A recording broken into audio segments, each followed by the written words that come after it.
Hey Best Pally, I'm Allie, and this is what my days look like most of the time. It's bad. It's really bad. You probably have heard that sitting is the new smoking. Well, I'm at like 10 packs a day. I need to be focused and working for 8+ hours a day, but I need to figure out how to do it without accelerating my death. Okay, I know that sounds dramatic, but it's not actually that over the top. The first thing I want to talk about is a problem from a musculoskeletal perspective. So I'm sitting like this, which means my shoulders are being pulled forward. All of this gets really tight, and this gets stretched out and pulled and working too hard, and so now I have rotator cuff problems, my hip flexors are all tight, and it's all because I'm sitting looking like Mr. Burns all day. So the answer is that I need to stretch. See, reverse that position. So I do rotator cuff mobility and like try and open up my chest, and I stretch in the opposite direction to work on my hip flexors, but this is not actually solving the problem because I do this for like 5 minutes right before I go to bed, and then the next day I just get up and go right back to the couch for 8+ hours a day. So 8 hours of this, and then like 5 minutes of this. Stretching is not the answer. And also there are a lot of bigger problems. Long hours of sitting are linked with back, leg, and foot pain, cancer, diabetes, obesity, cardiovascular disease, and premature death. And a sedentary lifestyle has been shown to make parts of your brain shrink that are in charge of spatial cognition and, what was the other one? Oh yeah, memory. Sitting will kill you and ruin your brain. So a standing desk must be the answer. Nothing says I'm a smug, healthy person quite like a standing desk. Man, I feel so 2010s. But a standing desk is not the answer. There's a reason why I tried one out back in the 2010s when they started being cool, but then trashed it to go back to working on my couch. The bucket. I talked about the bucket in my video about how I eat the same breakfast every day. Our brain power, energy, and self-control all come from just one bucket across the board, whether it's energy to get emails written, or motivate yourself to go to the gym, or decide what to have when you wake up, or have the self-control to avoid the sugar cereal that's sitting in your house. I don't have this option to illustrate. All of those things are coming from just one energy bucket, and when you run out, you make bad decisions and start doing unhealthy things and stop being good at life. And this bucket even counts for the tiny amount of energy that it takes for me to stand instead of sit while working. And I honestly feel it. Like right now, the back of my head just has like a little bit of a tension towards keeping me upright. So when I'm super focused doing high-level thinking, I'm not performing at full capacity. I know that sounds crazy, but I can't even listen to music when I'm working that hard.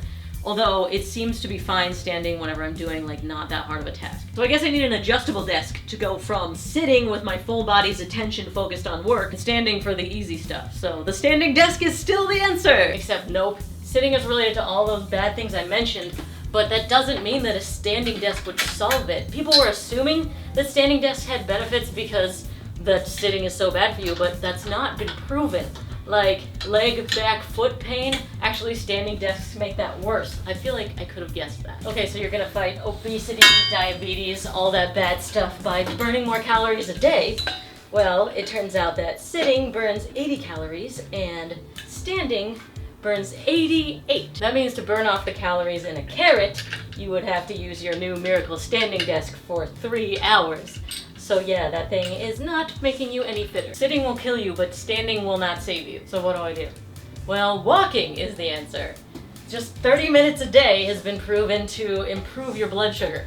So when your blood sugar is out of control and spiking a whole lot, that means that you're on the path to obesity and, obesity and diabetes and a whole bunch of other problems. So that's great. I'll just stop working 30 minutes before my meal and then go for a walk. Or is this my workout for the day? Are you kidding me? I did it backwards. So there's actually a better strategy for walking.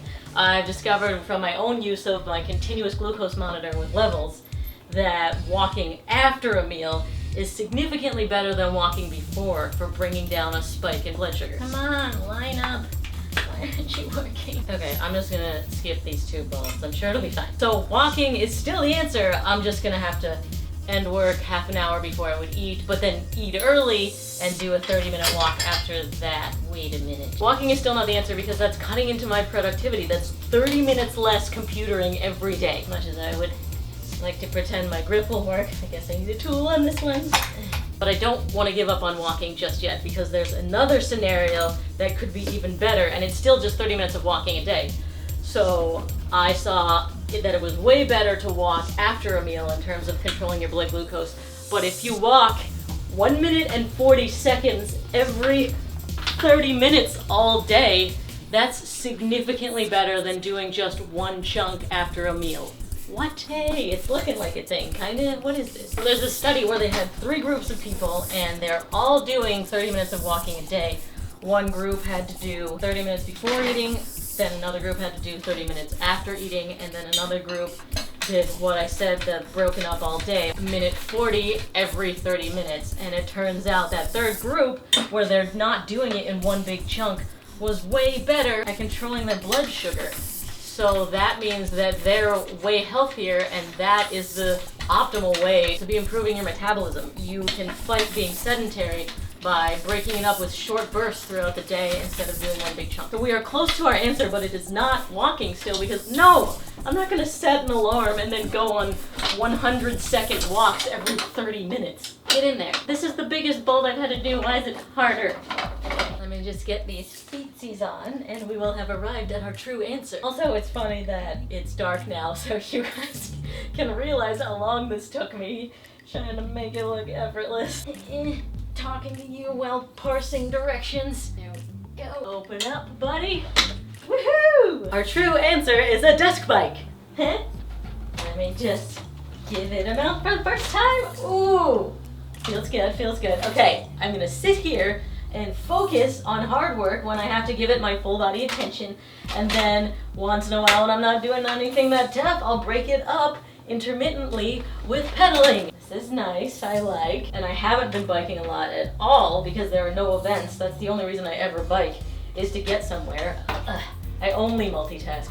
Funny. I approve of this message that I arrived at this moment and wasn't sure if it would be good. By the way, this is not sponsored. I got this on Amazon used. Like, it was supposedly damaged. I got a lot of money off, but there seems to be nothing wrong with it. They said it was cosmetic, and there was just, somebody dropped it at the warehouse. But it is biking and desking just fine, so that's my tip for you. Try to buy the not new stuff on Amazon if you can. And I want to stress that this is not about the calories I'm burning while I'm pedaling. It's about that glucose control that I'm talking about, because it's more than just calories in, calories out. Because if not, the 30-minute walk at any time should be the same as if you're breaking it up, but it's not the same. So I'm thinking this will give me more blood sugar, glucose control, keep me insulin sensitive, and awesome. So with this problem, I went from sitting to stretching to standing desk to adjustable standing desk to walking after a meal to spreading the walk throughout the day to what I've arrived at. What I think is going to be the answer for me is this desk bike, because it hits all of my criteria of working like a superhuman and keeping my body like a superhuman. Now, you were one of the first people to hear about this, because it's not like I read somewhere that desk bikes are the answer to work in this way, so you can stay focused and keep your glucose control and also keep disease at bay. It's just that I went on the journey that I just showed you and arrived at this answer. And so I'm happy to check back in to see my results after me and Bikey have put some more time in. And I'd love to hear what all of you have to say. Are you Mr. Burnsing on the daily and think this could help? Or do you have... I can't wait for all the standing desk nerds to just come at me in the comments. Actually, this adjusts to be a standing desk from this side, so I may be doing my own standing computing. I shouldn't have badmouthed it. And if you want to see more videos that I painstakingly sat hunched over and edited for you, that's down there.